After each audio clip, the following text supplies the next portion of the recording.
Let's be honest, nobody knows what the this word means, and today we are fixing that. I have scrolled LinkedIn one too many times, been to too many networking events, and heard one too many business experts confidently say, branding doesn't matter, strategy is everything, design is useless. And every time I hear that, I'm like, because your visuals and your messaging are your branding, which all funnels into your strategy. So before we start telling founders to throw away their logos and forget their brand colors, let's actually define what branding is. Hi, I'm Jen. I run Jaia Studio, a brand and strategy agency for health, wellness, and fitness businesses. And I make videos on things that irritate me in business, like apps that I wish existed. Because usually underneath irritation, there is a misunderstanding. And this one is a big one. Today we are breaking down where the word brand actually came from, how it evolved, why branding matters more now than ever, and how you can use it strategically to grow your business. And just to be clear, branding is not more important than your strategy, your sales, your offers. Your business is just a giant puzzle, and branding is a critical piece of that puzzle, but still a piece. Before I ramble on, let's go back in time. Part 1, from cattle to corporate. A form of branding has been around since the beginning of time. Humans have always used symbols to communicate meaning. We have cave paintings, hieroglyphics, family crests. Symbols meant identity, ownership, or power. And the word brand, well, that actually comes from cattle, from the Old Norse word brander, which means to burn. Livestock were marked with hot iron to show ownership. And yes, humans have unfortunately used branding for some other really terrible purposes, but we're not getting into that in this video. Let's fast forward into the Industrial Revolution. Mass production exploded. Now instead of one local shop, you had 50 breweries, 30 textile companies, 40 soap makers. And when markets get crowded, that's when looking different stops being optional. So businesses stamped logos on barrels, printed labels, and created recognizable brand marks. Then after World War II, that is when branding really transformed. Television, radio, magazine, national advertising. Suddenly it wasn't about just marking a product.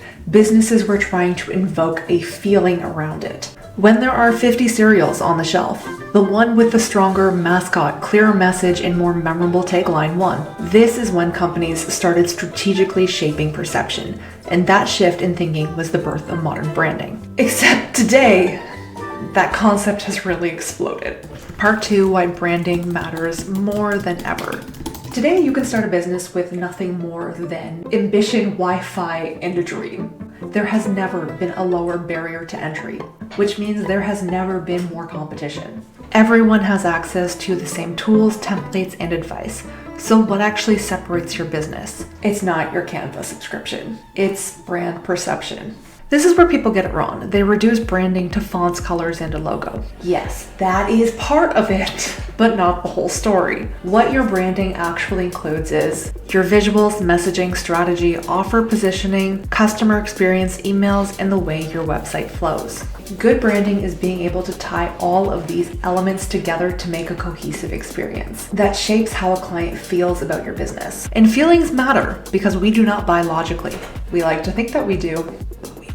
If we were purely rational, luxury goods wouldn't exist. A $60 handbag holds your wallet and your keys just fine, but the $600 one feels more premium, and people will pay more, sometimes a lot more, to have the product make them feel something different. That's positioning, that's branding. And I'm not here to argue whether it's right or wrong to buy a luxury item or not, but we all need to understand that most of the time, we do not consciously register when this is happening. That is how powerful good branding is.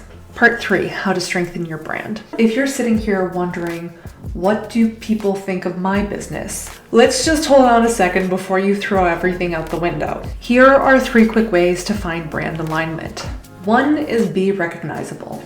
You're making your audience work too hard if your business, socials, website, signs, email, and logo have a totally different color, theme, messaging, and fonts. Every time a potential customer comes across your business, they should instantly be able to recognize you, which is a lot harder than you think it is. This part really surprised me because as I was doing research for this video, I stumbled across a few studies where the average person sees between 4,000 to 10,000 ads per day, which means competition is high. So being recognizable is one of the best things that you can do for your business, because it can take hundreds of micro interactions for somebody to recognize you. But that recognition builds trust, and trust is the key to making sales.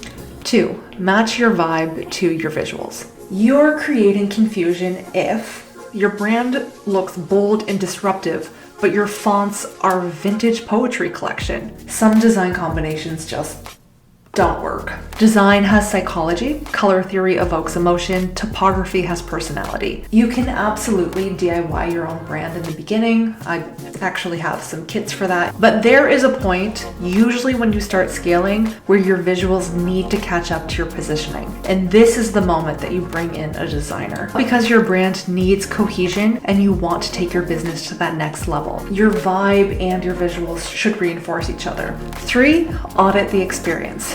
You are leaving money on the table if, when somebody goes to your social media, clicks on the link to your website, the experience is clunky, overwhelming, and you end up losing the sale. Branding doesn't stop at the grid. It lives in your booking flow, checkout, confirmation emails, onboarding, packaging, follow-up, signage. Every single step of the user journey either reinforces your positioning or erodes it.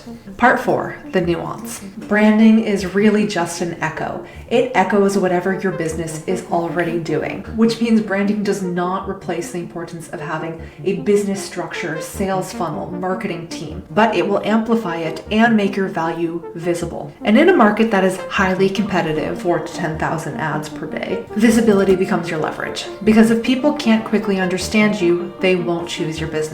So the next time that somebody says, branding doesn't matter, you now know that branding is an important piece in your business's puzzle. Because when your brand is clear, cohesive, and intentional, trust builds faster, decisions are made, and sales uptick. And if you're building a health, wellness, or a fitness brand and you're realizing that your brand might not be as aligned as you thought that it was, I have resources linked below, including a sign up for my weekly newsletter. And if you're ready for custom branding, you can inquire to work with me directly through my site. I hope you all found this educational and learned something new about branding today. And if you want to continue learning, definitely check out this next video that YouTube has queued up for you.